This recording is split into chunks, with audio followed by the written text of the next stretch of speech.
In this episode, you will learn your English level: beginner, elementary, intermediate, upper intermediate, advanced, or expert. You don't need a test. You don't need a teacher. You just need your ears and a little focus. You will listen to 6 short stories, one for each level. If one story feels easy and the next one feels difficult, that's perfect. That's how you find your level. The first level is A1 or beginner. In this level, English is simple and clear. The sentences are short. The words are common and easy. If you can understand this easily, you are at least A1. My name is Anna. I am 26 years old. I live with my parents. We have a small dog. His name is Max. I like my dog very much. We live in a small house. The house has 3 rooms: a living room, a kitchen, and a bedroom. Our house is clean and quiet. There is a park near the house. I go to the park every evening. I walk with my dog. He runs and plays with other dogs. I sit on a bench and watch him. The park is green and beautiful. Every morning, I wake up at 7 o'clock. I get up. I eat breakfast in the kitchen. I drink tea. After breakfast, I brush my teeth. Then I go to work. I work in a small shop. It is near my home. I walk to work. It takes 10 minutes. In the shop, I sell food and drinks. I help customers. I take money and give change. My boss is kind. My work is easy. At 12 o'clock, I eat lunch. I eat rice or a sandwich. Sometimes I drink coffee. At 5 o'clock, I finish work. I go home. I am tired but happy. I cook dinner for my parents. We eat together. We talk and laugh. After dinner, I wash the dishes. In the evening, I watch TV. Sometimes I listen to music. Sometimes I read a small book. At 10 o'clock, I go to bed. I am sleepy. My dog sleeps next to me. Before I sleep, I think about my day. I feel good. My life is simple, but I am happy every day. All right. If you understood this story easily, congratulations. Your English is at least A1. You can understand short sentences and familiar topics. Now let's move on to A2, elementary level. Here, English becomes a little richer and more connected. Sentences are longer, and you will hear more about routines, plans, and daily activities. If you can understand this story without much effort, you are at least A2 level. My name is Mark. I live in a small apartment near the city. It is not big, but it's comfortable for me. There is a small kitchen, a bedroom, and a living room. From my window, I can see a park and some tall trees. In the morning, I often hear birds singing. I work in an office not far from home. I usually walk to work because it only takes 10 minutes. When the weather is bad, I take the bus. I start work at 8:30 and finish at 5. I answer phone calls, send emails, and help my manager with small jobs. My colleagues are friendly. We often talk during our lunch break. At lunchtime, I go to a small cafe with 2 coworkers. We sit near the window and talk about our families or our weekend plans. Sometimes we laugh a lot because one of my coworkers tells funny stories. After work, I don't go home right away. I usually go to the gym for 1 hour. I do some exercise and listen to music on my phone. When I finish, I feel tired but good. Exercise helps me relax after a long day. At around 7 o'clock, I go home. Before dinner, I take a shower and change my clothes. Then, I cook something simple. Sometimes I eat while watching my favorite TV show. On weekends, my routine is different. I meet my friends in the city center. We go for coffee, walk around, and sometimes watch a movie. If the weather is nice, we sit in the park and talk for hours. Okay, well done. If this story felt easy to follow, your English is A2 or higher.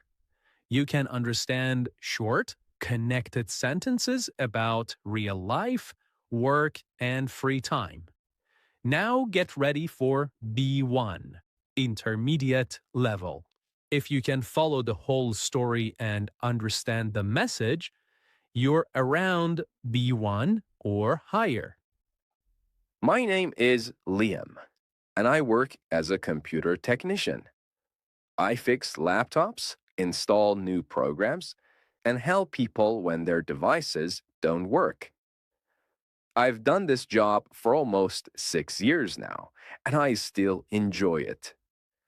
I like my job because it's a mix of logic and creativity. Every problem is different, and finding the right solution feels like solving a puzzle. I start work at 8 o'clock in the morning. When I arrive, I make a cup of coffee and check the list of repairs for the day. Sometimes the problems are small, a keyboard that doesn't work, or a slow system. But sometimes they're bigger, and I have to spend hours testing every part of a computer. It can be frustrating, but when I finally fix something, I feel proud and satisfied. My colleagues are friendly. We often help each other when someone has a difficult case. I think teamwork is one of the most important parts of any job. You can learn a lot from people who think differently from you. After work, I like to clean my head. I don't go home right away. Instead, I walk to the park near my office. I listen to music or just enjoy the quiet.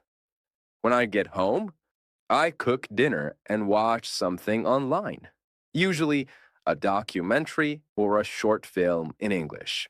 In the evenings, I study online. I take a course about new computer systems because I want to open my own business in the future. It's a lot of work, but I believe it's worth it. I want to be independent and help people in my own way. On weekends, I usually relax. Sometimes I meet friends or I go hiking in the countryside. All right. If this story made sense and felt natural to you, congratulations. Your English is at least B1. Now let's move forward to B2, upper intermediate level. At this stage, you can understand longer stories and detailed ideas. The speaker sounds more fluent and confident. You will hear natural expressions, comparisons, and reflections about life and work. My name is Nina, and I'm a freelance graphic designer. For several years, I worked in a big company, creating logos and advertisements for clients. The job was safe, the people were kind, and the salary was good. But after a while, I began to feel bored and stuck. Every day looked exactly the same office, the same projects, the same conversations. I started to realize that even though everything looked fine from the outside, something important was missing. I wasn't growing. I wanted more freedom, more creativity, and more control over my time. So, 2 years ago, I made one of the biggest decisions of my life. I left my job and decided to work for myself. I remember my last day in the office very clearly. People brought me flowers and said kind things, but inside, I was both excited and terrified. I had no plan, no clients, and no idea how to start. But I knew that if I didn't try, I would always wonder what could have happened. At first, life as a freelancer was really hard. I woke up early every morning, opened my laptop, and tried to find work online. I sent messages to small businesses, emailed old contacts, and made a portfolio website to show my designs. Some days, nobody replied. Other days, a client would ask me for a project, but offer to pay very little money. It was difficult to stay motivated. There were days when I worked 10 hours and earned almost nothing. I cried a few times and thought about going back to my old job. But deep down, I knew I had to give it time. I told myself that every small step, every email, every design, every new skill would lead somewhere. To improve, I started learning again. I watched free courses online, joined webinars about design, and read articles about marketing and freelancing. I realized that being a freelancer isn't only about talent, it's also about communication and organization. You have to learn how to explain your ideas clearly, how to manage your time, and how to deal with different types of clients. Little by little, things started to change. My designs got better, my confidence grew, and new clients started to contact me. Some of them came from recommendations. People who liked my work told their friends about me. That was the moment I knew I was moving in the right direction. Now my life looks very different. I usually start my mornings around 8. I make coffee, check my emails, and write down a list of things I need to do. My living room is also my office. It's small but comfortable. There's a big window with lots of light, and I've decorated it with some plants and art prints. I like working there because it feels calm and personal. Not like the old office with grey walls and noisy phones. When I have a busy day, I can spend hours in front of the screen, completely focused. But I always try to take short breaks every couple of hours. I stretch, drink tea, or water my plants. Sometimes I step outside for 10 minutes just to breathe some fresh air. When the weather is nice, I bring my laptop to a cafe nearby and work from there for a few hours. Hearing the sound of people talking and cups clinking helps me feel less alone. The best part of being a freelancer is the freedom it gives me. I can choose which projects I want to do and how I want to do them. If I want to take a few days off, I can.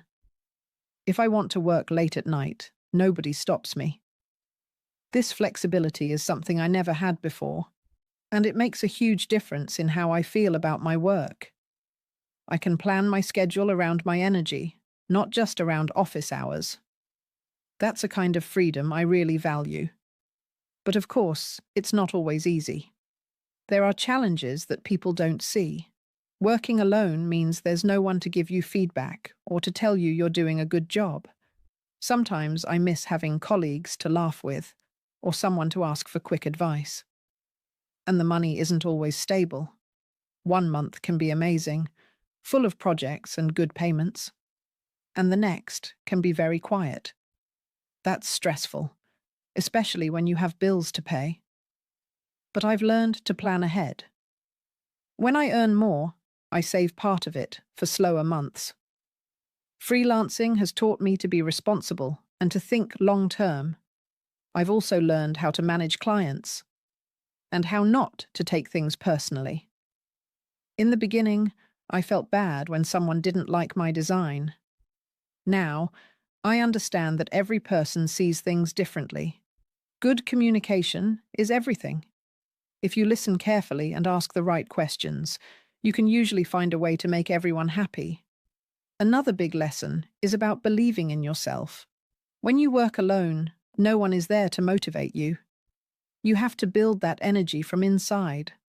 I remind myself that every project, big or small, is a chance to learn and improve.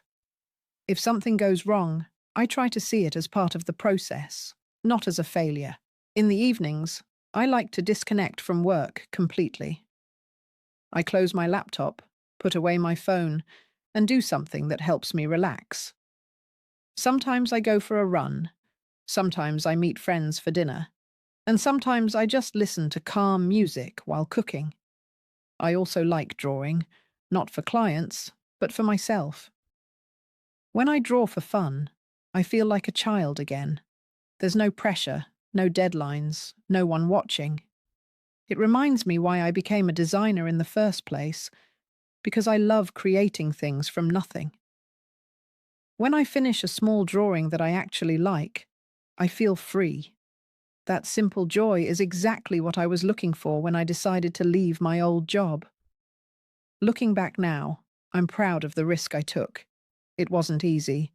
In fact, it was one of the hardest things I've done. But it changed me in ways I didn't expect. I've become more organized, more patient, and much more confident. Most importantly, I've learned that independence doesn't mean being alone. It means taking responsibility for your choices and trusting yourself enough to build your own path. You have to be patient. You have to walk slowly, step by step, and believe that the road you're on will take you somewhere meaningful. And it has. I may not earn as much as before, and I don't have a big team around me. But I wake up every morning feeling proud of what I do. I've created a life that feels like mine, and every time I finish a project or hear that a client is happy with my work, I smile and think, yes, this is exactly where I'm meant to be. If you understood this story easily, great job. Your English is upper intermediate or higher. Now you're ready for more advanced English that includes deeper thinking and reflection. Let's move to C1, advanced level. Now English becomes truly natural and expressive. You will hear more abstract ideas, longer sentences, and deeper reflections about work and life. Listen for how ideas connect and how emotions are expressed through rhythm and choice of words. My name is David, and I work as a project manager for a technology company. I've been in this field for nearly 10 years, and during that time, I've realised something interesting. Managing people is often more complex than managing projects. Projects have timelines, budgets, and measurable results. People, on the other hand, have emotions, ideas, and completely different ways of seeing the same situation. Balancing both is what makes my job so fascinating and, at times, so challenging. A typical day for me starts early. I like to arrive before everyone else while the office is still quiet. That first hour sets the tone for the rest of the day. I make a coffee, open my laptop and check the list of ongoing projects. I read messages from clients, go through updates from the team, and try to predict where potential problems might appear. That's my time to think, plan, and prepare before the energy of the day begins. When the team arrives, the office atmosphere changes. There's movement, conversation, and a sense of purpose. Every project is different. Sometimes we're developing a new app. Other times we're improving an existing system. Each task requires coordination between developers, designers, and clients. My role isn't to do the technical work myself. It's to make sure everyone has what they need to do their best. I connect people, remove obstacles, and keep everyone aligned. In a way, my job is like being a bridge, linking different parts of the process so that communication flows smoothly. When someone on the team feels lost or stressed, my instinct is to listen first, not to give orders. It took me years to learn that leadership doesn't mean having all the answers. It means creating an environment where people feel safe to ask questions and share ideas. Most problems at work don't come from lack of skill. They come from lack of understanding or poor communication. If you can help people feel heard, they usually find their own solutions. I've also learned that good leadership is not about control, it's about trust. When your team trusts you, they'll tell you the truth. They'll admit mistakes, share feedback, and take responsibility. But trust doesn't appear overnight. It's something you build slowly through consistency, fairness, and respect. You can't just demand it, you have to earn it. In my team, I try to be transparent about decisions. If something goes wrong, we talk about it openly. I'd rather have uncomfortable honesty than quiet frustration. People respect clarity, even when it's not easy to hear. When the team understands the why behind a decision, they accept it more easily, even if they don't fully agree. And when things go well, I always try to celebrate it, even in small ways. A message of appreciation, a quick team lunch, or a few words of recognition. It costs nothing, but it matters. Of course, things don't always go perfectly. Sometimes deadlines move, clients change their minds, or unexpected technical problems appear. In those moments, my job is to keep everyone calm and focused. If I panic, the team will panic too. So I try to stay grounded and remind everyone that mistakes are part of the process, not signs of failure. We talk about what happened, fix it together, and move on. Blaming people doesn't help. Learning does. It's about turning setbacks into lessons. One project I'll never forget was a big software launch 2 years ago. Everything was ready, or so we thought.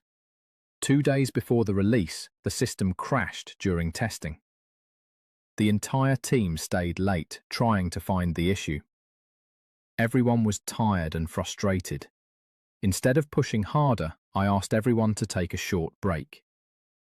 We ordered food, stepped outside, and talked, not about work but about anything else. An hour later, one developer suddenly realized where the bug was. It took just 10 minutes to fix. That moment taught me something valuable. Sometimes progress happens when you stop forcing it. Pressure can blind you. Perspective brings clarity. I often think about how much my job has taught me about life in general. In work and in life, everything comes down to communication. When we speak clearly and listen carefully, problems become smaller. When we ignore, assume, or rush, small issues grow into big ones. That's why I try to stay honest and calm, even under pressure. I've learned that tone can be more powerful than words. A kind voice can solve what 100 emails cannot. Another lesson I've learned is about resilience, the ability to recover after things go wrong. Projects fail, clients leave, budgets change. But if you keep your mindset steady, you can always rebuild. I tell my team that resilience is like a muscle. It grows each time you use it. When something doesn't work, we don't see it as wasted time. We see it as training for the next challenge. After long days filled with meetings, screens, and deadlines, I crave silence. That's why I enjoy quiet activities like walking, reading, or cooking. Cooking, for me, is almost meditative. It's one of the few things where I can focus on one simple task: chopping vegetables, mixing flavours, waiting for something to simmer. It's a small reminder that not everything has to move fast to be meaningful. I also love reading, especially biographies and psychology books. They help me understand people better, which in turn makes me a better manager. Sometimes I see my own behaviour reflected in those stories, and it pushes me to grow. Learning, I've realised, doesn't stop when you leave school. It continues quietly, every day, through the people you meet and the situations you face. People often ask me if I ever feel bored doing such simple things after such a busy workday, but I don't. For me, peace is not something you find by escaping life.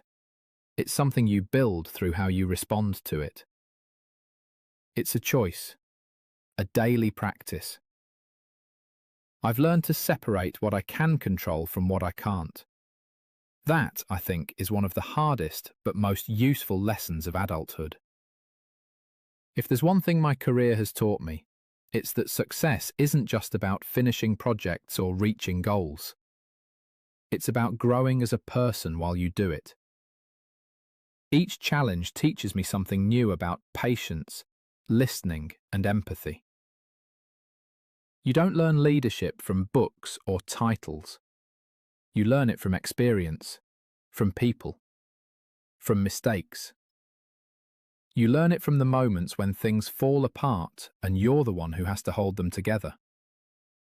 And in those moments, you realise that leadership and life are not about control.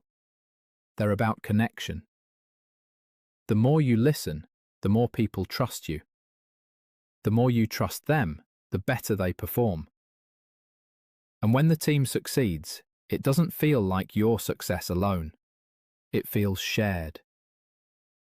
That's the most rewarding part of my work, seeing people grow, seeing them become confident enough to lead others one day.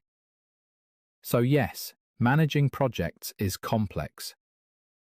But managing people, helping them believe in themselves, helping them find purpose, that's the real challenge and also the real joy. Because at the end of every project, what stays with you isn't the report or the numbers. It's the people, the lessons, and the quiet satisfaction that in some small way, you made a difference. Perfect. If that story felt natural and clear, your English is at least C1. Next, you will reach C2, the expert level. Here, language sounds effortless, elegant, and emotional. You will hear subtle ideas, rare words, and gentle rhythm. My name is Eleanor, and over the years I've realised that the hardest part of life isn't making decisions. It's understanding what they mean. When we're young, we imagine that every choice is a doorway to something better. A better job, a better city, a better version of ourselves. We walk through those doors one after another, rarely stopping to notice what we leave behind. But eventually, you look back and see that every decision carries both gain and loss. Something found, something left. For a long time, I chased progress without direction. I changed jobs, changed cities, changed dreams. Always telling myself I was moving forward. But sometimes I wasn't moving toward anything. I was just running away from stillness. There's a strange fear in stillness, as if silence might reveal what we've tried to hide from ourselves. It took me years to understand that silence isn't empty. It's full of resonance. Quiet truths that only emerge when the noise finally fades. These days I live differently. My mornings are slow. I make coffee, open the window, and let the light spill across the floor. That small moment, gentle, ephemeral, feels like the most honest part of my day. I don't rush to check messages or plans. I just sit there and listen. To the hum of the world. To my own thoughts. To whatever speaks in the space between things. I used to think meaning came from action. Now I know it grows out of reflection. I still work, I'm a consultant, but my relationship with work has changed. What once felt like pressure now feels like practice. Yes, it's technical and logical, but I try to find the human part inside all that structure. Real progress, I think, isn't when systems become faster. It's when people inside them begin to feel understood. You can redesign a whole organisation, but if you don't transform the metamorphosis within its people, how they see themselves, how they connect, then nothing truly changes. Outside of work, I write. Not for an audience, for awareness. Writing is a mirror that doesn't flatter. It tells the truth. It shows me where my thoughts begin and where they resist ending. Some days I write about the past, not to live there but to learn.